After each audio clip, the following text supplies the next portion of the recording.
জানেন কি গোপাল ভাঁড় কেন কৃষ্ণনগর ছেড়ে চলে গিয়েছিলেন? সেই ইতিহাস জানবো আজকের ভিডিওতে।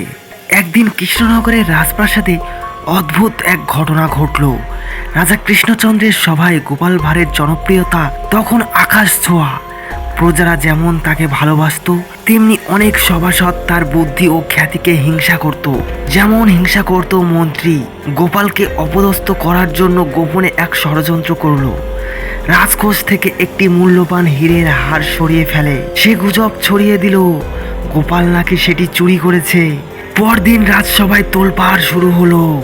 মন্ত্রী বলল, মহারাজ, আপনার সবচেয়ে বিশ্বাসী লোকটি আপনাকে ঠকিয়েছে। রাজা কৃষ্ণচন্দ্র প্রথমে বিশ্বাস করতে না চাইলেও প্রমাণ হিসেবে কিছু সাজানো সাক্ষী হাজির করা হলো।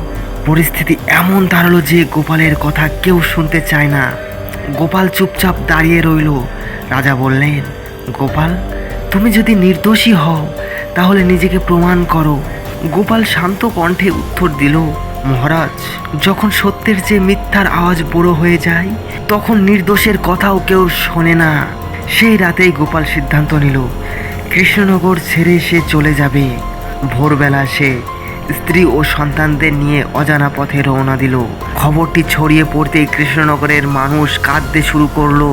বাজারের দোকানদার, ক্ষেতের কৃষক, এমনকি শিশুরাও বলল, গোপালদা চলে গেলে আমাদের হাসাবে কে? কয়েকদিন পর রাজপ্রাসাদে এক রহস্যময় ঘটনা ঘটল। সেই মন্ত্রী যে গোপালের বিরুদ্ধে ষড়যন্ত্র করেছিল, লোভে পড়ে হীরের হার বিক্রি করতে গিয়ে ধরা পড়ে গেল। সব সত্য প্রকাশ হলো। রাজা কৃষ্ণচন্দ্র প্রচণ্ড অনুতপ্ত হলেন। তিনি সৈন্য পাঠিয়ে চারিদিকে গোপালের খোঁজ করতে লাগলেন।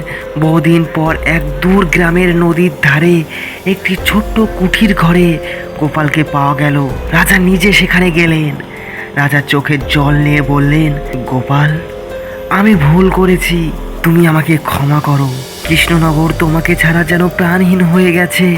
গোপাল মৃদু হেসে বলল, মানুষের সবচেয়ে বড় সম্পদ হলো বিশ্বাস। একবার তা ভেঙে গেলে জোড়া লাগে, কিন্তু দাগ থেকে যায় চিরকাল। রাজা মাথা নত করলেন। শেষ পর্যন্ত প্রজাদের অনুরোধে গোপাল কৃষ্ণনগরে ফিরে এলো। তার ফিরে আসার দিনে শহর জুড়ে উৎসব শুরু হলো। কিন্তু সেই ঘটনার পর রাজা আর কখনো কোনো অভিযোগ যাচাই না করে বিশ্বাস করেননি। আর গোপালও সবাইকে শিখিয়ে গেল, সত্যকে কিছুদিন আড়াল করা যায়, কিন্তু চিরকাল নয়। এই ছিল আজকের গোপাল ভাঁড়ের অজানা কিছু সত্য ঘটনা। আজকের ঘটনা কেমন লাগলো অবশ্যই কমেন্টে জানিও বন্ধুরা। আর ভিডিওটি যদি ভালো লাগে অবশ্যই ভিডিওতে একটি লাইক করে চ্যানেলটি সাবস্ক্রাইব করে পাশের ঘন্টাটা বাজিয়ে রেখো। তোমাদের সাপোর্ট খুব দরকার। ভিডিওটি প্রচুর পরিমাণে শেয়ার করো। আর এমন ধরনের ঐতিহাসিক ঘটনার জন্য অবশ্যই আমাদের পাশে থেকো।